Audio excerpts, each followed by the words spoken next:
Ok, alors maintenant que vous avez vu comment gérer les contacts, comment créer des tunnels de vente, on va voir les emails puisque évidemment, envoyer des emails, c'est un excellent moyen de monétiser votre business, de gagner de l'argent, de faire des ventes. Moi, je vis de l'email marketing depuis 2010 littéralement. J'envoie des emails, j'envoie à peu près, faudrait que je vérifie, je sais plus, c'est 1 ou 2 millions d'emails par mois. Et ça me permet de faire plus de 100 000 euros par mois. Donc c'est voilà, c'est vraiment mon business. System.io vous permet évidemment de faire tout ce dont vous avez besoin. La première utilisation, c'est donc de créer une newsletter. Une newsletter, c'est quoi? C'est un email qu'on va envoyer manuellement à sa liste. On va faire un envoi manuel ou alors on peut le planifier, mais grosso modo, c'est quelque chose qui va arriver une fois. Donc on pourra toujours dupliquer sa campagne, enfin dupliquer sa newsletter, la réenvoyer 6 mois plus tard, 1 an plus tard. Nous, c'est ce qu'on fait puisqu'on fait tourner un petit peu nos offres, nos campagnes.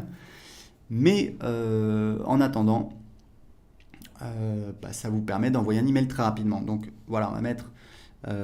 Donc pour le titre de l'email, je vous conseille fortement. Il y a toujours quelque chose qui fonctionne très bien, c'est bénéfice plus curiosité. Donc par exemple,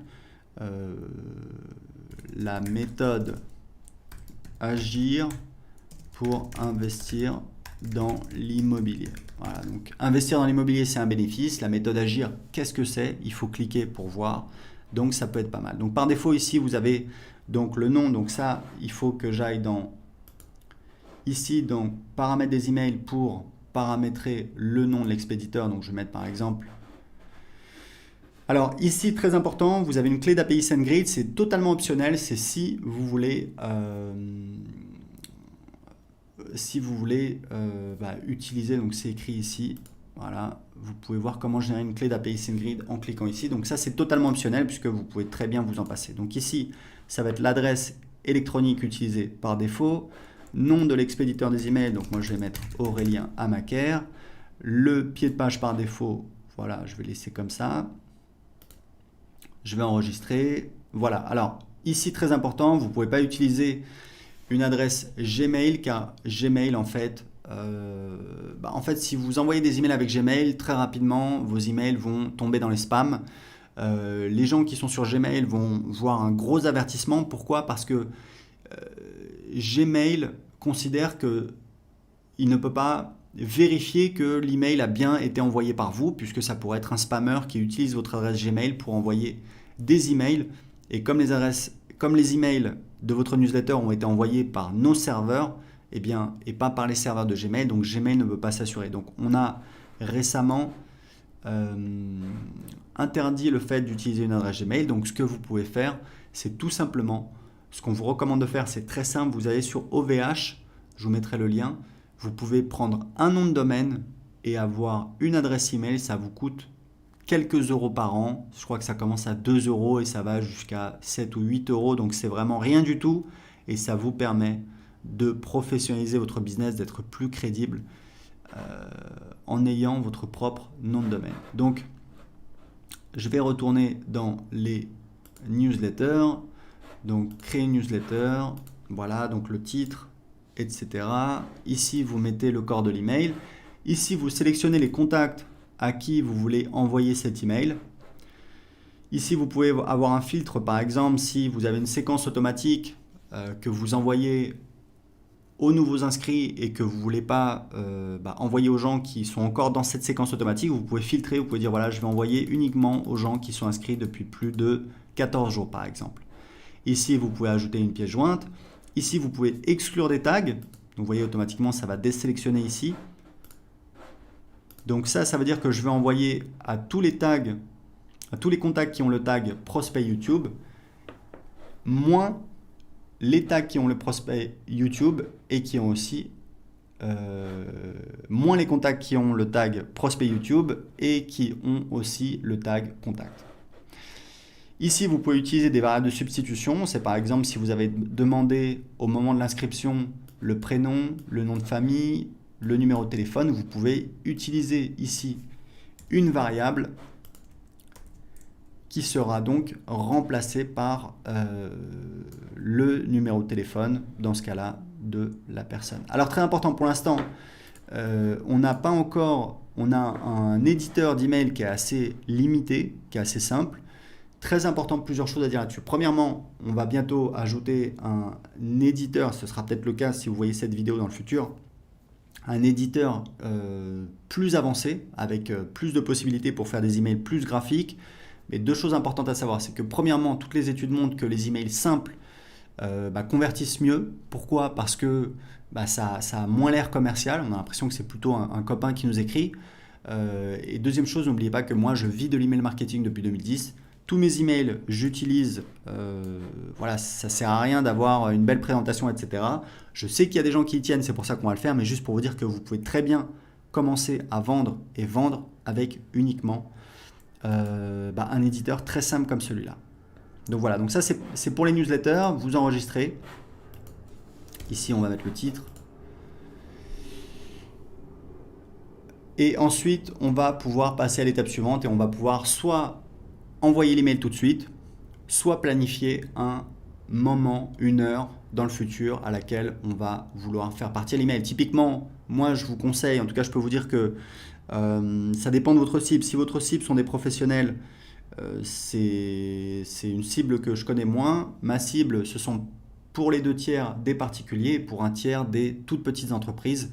Et je sais que ce qui fonctionne très très bien pour envoyer des emails, c'est les meilleurs jours, c'est donc mardi, mercredi, jeudi. Idéalement, j'envoie les emails tôt le matin, c'est-à-dire vers 7h30, 8h. Les emails et le dimanche soir, c'est très très bien aussi. Les moments les moins bons pour envoyer des emails, c'est donc le lundi. Le lundi matin, les gens retournent au boulot, ils sont motivés, ils ont des réunions, ils ont des tâches qui les attendent, donc ils sont moins disponibles. Le samedi, alors le vendredi soir, évidemment, tout le monde sort. Le samedi, les gens ils font les courses, ils sortent, ils voient des amis, etc. Donc ils sont moins devant leur ordinateur. Le dimanche matin, je pense que c'est pas mal. Et le dimanche soir, c'est vraiment très très bien pour envoyer des emails. Donc voilà, donc moi c'est surtout mardi, mercredi, jeudi et dimanche. Ok? Donc ça, c'est des petits conseils pour envoyer des emails, des petits conseils très simples. Ici, vous avez donc les campagnes. Et pour créer une campagne, vous allez voir, ça va être, par exemple, voilà, si vous voulez que quelqu'un qui s'inscrive à votre blog reçoive automatiquement des conseils, vous avez promis, voilà, 7 conseils pour ta.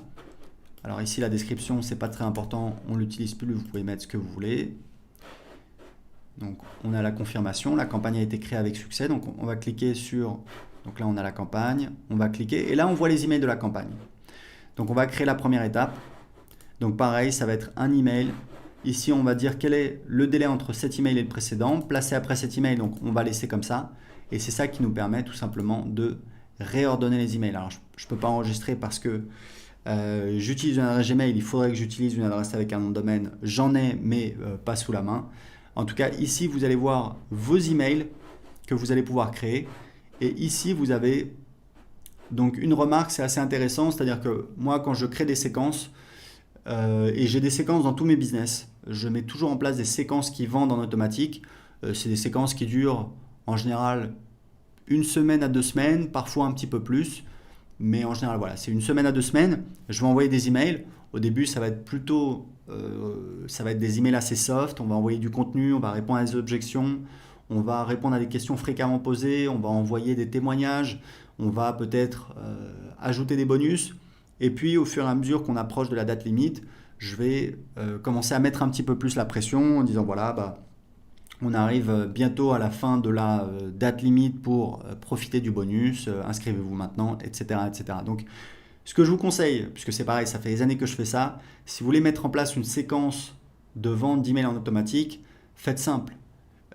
Prenez-vous 2 heures, vous faites 3 emails, hop, vous avez 3 emails qui tournent, plus besoin de vous en préoccuper.